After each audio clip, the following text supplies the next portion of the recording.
Oy, buksan niyo yung pintuan. May kumakato. Kanina pa yung kumakato.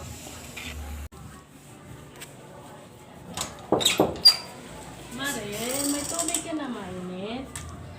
Ay, si Marie pala. Ah, wala kasi kaming tubig na mainit. Nagkakape ako.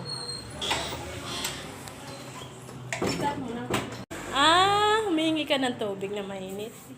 Ay, pasensya na, Mari.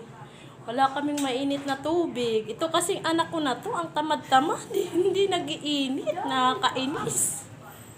Pasensya na, ha, Mari. Wala talaga. Pasensya na.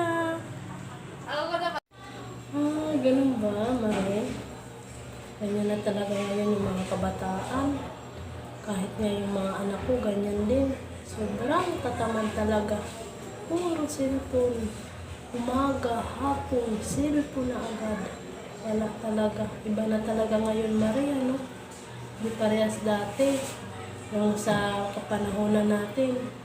Unang ano pa lang ng magulang natin. Kikilo sa'yo. Pero ngayon, wala. Sobrang tatamad na ng mga bata dahil sa mga cellphone. Doon na lang palagi sila nakababad sa cellphone. Ay, naku, talaga, Mari. Ganyan talaga. Hayaan mo na yan, Mari. Mag-iinit na lang ako ng tubig sa amin. Sige, Mari.